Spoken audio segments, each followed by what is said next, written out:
Audio Jungle.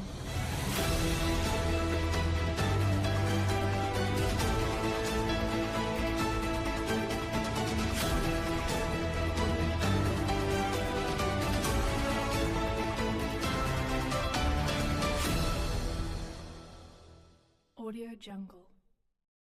कि अवामुन्नास की खिदमत करना। मौलाना ने बहुत अच्छी बात बताई कि समुंदर के अंदर मुझे एक बात याद आ गई उनकी बात से। आप तवज्जो कीजिए हमारी कौम और उनकी कौम के अंदर कि एक आदमी दरिया किनारे जाता है, हवा खाता है और चला आता है। एक आदमी जाता है पांव धो करके चला आता है। एक आदमी जाता है नहा करके चला आता है।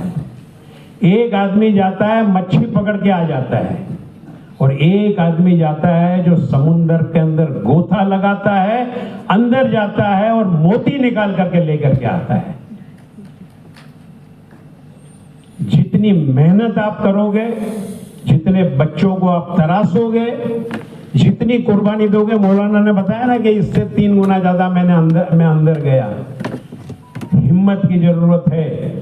हम अब क्या हो गए हैं? हवा खाने वाले हो गए हैं, या पांव धोने वाले हो गए हैं, या नहाने वाले सिर्फ हो गए आगे से ज्यादा से ज्यादा।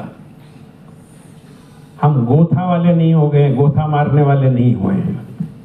जरूरत है हिम्मत की और कुव्वत की।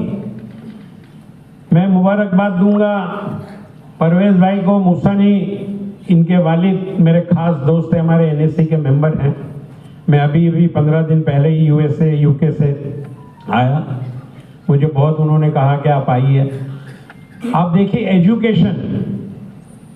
एजुकेशन में एक आदमी को कहाँ तक बहुत बड़ा इनिशिएटिव है, प्लान है कि सेकेंड लाइन लीडर्स को फाइंड आउट करें, उनको तरबियत दें, उन्हें गाइड करें। और हमारी सिर्फ ट्रेनिंग इस बेसिस पे नहीं थी या सिलेक्शन इस बेसिस पे नहीं था कि हमने कितना क्वालिफिकेशन हासिल किया है, एजुकेशनल हो, ऑर्गेनाइजेशनल हो, प्रोफेशनल हो। But at the same time जो बहुत सारे हमारे काबिल एहतराम गेस्ट जो आए हैं, उन्होंने कहा कि आखिरत को भी सामने रखते हुए जो है ये चीज़ों को रखना है।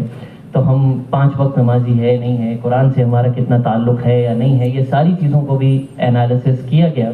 उसके बाद एक फ़ाइनल डिसीजन दिया गया था। अब जो आप लोगों से शेयर करना है, जिसमें हमें आपकी मदद चाहिए, वो ये है कि तकरीबन 40 अंडर 40 के अंदर 22 से 25 प्रोजेक्ट्स हैं जो ऑल ओवर इंडिया में इंशाल्लाह हमें इम्प्लीमेंट करने हैं। और ये प्रोजेक्ट जो है वो बहुत ही डिटेल्ड रिसर्च के बाद जो आप कह सकते हैं all India Muslim development council ने बहुत ही डिटेल्ड, बहुत ही स्पेसिफिक कि हमारे समाज के अंदर क्या मसले मसाइल हैं, क्या इश्यूज़ हैं, उस पर क्या होना चाहिए, कैसे होना चाहिए, वो पूरी प्लानिंग, ऑर्गेनाइजिंग, सिस्टमैटिक इम्प्लीमेंटेशन, वो सारी चीज़ों के साथ ये सोचा है कि 22 प्रोजेक्ट्स मुख्तलिफ, चाहे वो इंटरफेयर डायलॉग्स हों, चाहे वो हेल्थ केयर के रिलेटेड हों, चाहे वो सोशल वर्क के रिलेटेड हों, चाहे वो एजुकेशन के रिलेटेड हो, चाहे वो मुख्तलिफ डोमेन में आते हो, सोशल इंटरप्राइज के डोमेन में आते हो। हमारे नौजवानों के लिए हम किस तरीके से जॉब क्रिएशन से बड़ी चीज़ हम कुछ कर सकें कि हम एंटरप्रेन्योर्स बना सकें। तो ऑल ऑफ दीज थिंग्स, ये सारी चीज़ें आती है। तो अब जो है सबसे पहला हमारा जो एम है, अब जब नेशनल लेवल लीडरशिप तय हो चुकी है, कभी आप बहुत ज़्यादा खुश होते हैं, कभी पुरुम्मीद होते हैं, कभी घबरा जाते हैं, कभी मायूस होते हैं, और कभी इस हद तक की मायूसी कि आप तन्हाई में बैठकर अंदर से टूटते चले जाते हैं। आप बहुत कुछ करना चाहते हैं, कुछ चीज़ें आपसे नहीं होती, बहुत चीज़ों से आप बचना चाहते हैं लेकिन आप नहीं बच पाते हैं। लेकिन अल्लाह पर भरोसा रखें, ये कुदरती कैफियत हैं जो आपके रास्तों पर रोशनी डालेगी, आपके लिए मंजिल आसान हो जाएगी। बल्कि अल्लाह की तरफ से ये नॉकिंग है, तुम सही जा रहे हो, तुम गलत जा रहे हो, तुम सही कर रहे हो, तुम्हें ये नहीं करना चाहिए, तुमने ये गलत किया, अब तुम ये करो। तो ये अल्लाह की तरफ से हमें सिग्नल ज़िंदगी में हर इंसान को मिलता है, और जो ये सिग्नल सुनकर अपनी ज़िंदगी को सही राह पर डाल देता है, अल्लाह तबारक व तआला उसके लिए कामयाबियाँ लिख देते हैं। तो मेरा दिल चाहता है कि आप तमाम के पास बैठकर आपके दिलों की बातें सुनो और फिर अपने दिल की बात आप तमाम हजरात के सामने रखूं जरूरतमंद अहमदाबाद की जो है हर समाज के लोग, उनके लिए आप ये काम करते हैं, इसके बारे में बताओगे आप?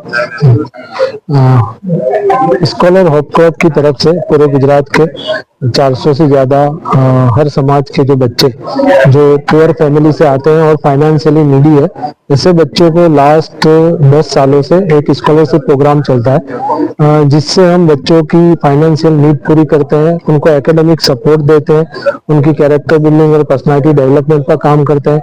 हम चाहते हैं कि ये बच्चे अच्छे डॉक्टर्स, इंजीनियर, प्रोफेशनल बनकर आने वाले फ्यूचर में समाज के अच्छे लीडर बने, समाज को अच्छी तरह से लीड करें और समाज को जहां जरूरत हो समाज को हेल्प करें। उनका एक अच्छा मुस्तकबिल फ्यूचर बने। और वो आपने अभी तक कितना कामगिरी करी है? हमारे बहुत सारे एजुकेशन इंस्टीट्यूट और हॉस्पिटल गुजरात में चल रहे हैं और साथ में स्कॉलरशिप के फील्ड में हमारे वालिद साहब ने 1985 से स्कॉलरशिप इस्लामिक डेवलपमेंट बैंक जिद्दा मुस्लिम एजुकेशन ट्रस्ट के थ्रू स्कॉलरशिप दे रहे थे। अभी हमने कम से कम इस प्लेटफॉर्म से 90 CR के आसपास की स्कॉलरशिप दी है और हम चाहते हैं कि बहुत सारे बच्चों को हेल्प करें, वो अपना अच्छा मुस्तकबिल बना सके, अपना अच्छा फ्यूचर बना सके। और और आगे आपकी क्या है आयोजन, आगे क्या आने वाला है आयोजन? यही एजुकेशन और हेल्थ सेक्टर के फील्ड में हम जितने भी प्रोफेशनल्स को रेडी कर रहे हैं, हम चाहते हैं कि वो ऐसे कमिटेड बने, ऐसे डेडिकेशन बने और बहुत सारे प्रोजेक्ट्स जिसमें हम कॉम्पिटिटिव एग्जाम के लिए अभी काम कर रहे हैं, जैसा हम मदर्स पे काम कर रहे हैं, हमारे यहाँ ऑर्फन बच्चों के लिए काम कर रहे हैं, तो बहुत सारे एजुकेशन में अलग अलग पहलुओं में काम चल रहा है और जिससे हमको ये कॉन्फिडेंस आ रहा है इंशाल्लाह हम होंगे कामयाब। पिछला जो जिसको अपने बोलते हैं कि एक एजुकेशन में जो एक तख्ता ऐसा है बहुत बड़ा है जो मुस्लिम समाज का, वो उसको आप फॉलो करते कि नहीं करते? वो आपके पास आते कि नहीं आते? उसके लिए आपकी क्या है आयोजन? ऐसा हम स्कॉलर टैलेंट सर्च एग्जाम लेते हैं जिसमें गुजरात के बहुत सारे सेंटर से बच्चे एग्जाम लिखते हैं और इसमें से जो पूरे गुजरात का कोई डिस्ट्रिक्ट बाकी नहीं है कि जहाँ से बच्चे हमारे सेंटर्स में नहीं आते और 11-12 नीट JEE के प्रोग्राम में इसके अलावा स्कॉलरशिप के प्रोग्राम में अल्हम्दुलिल्लाह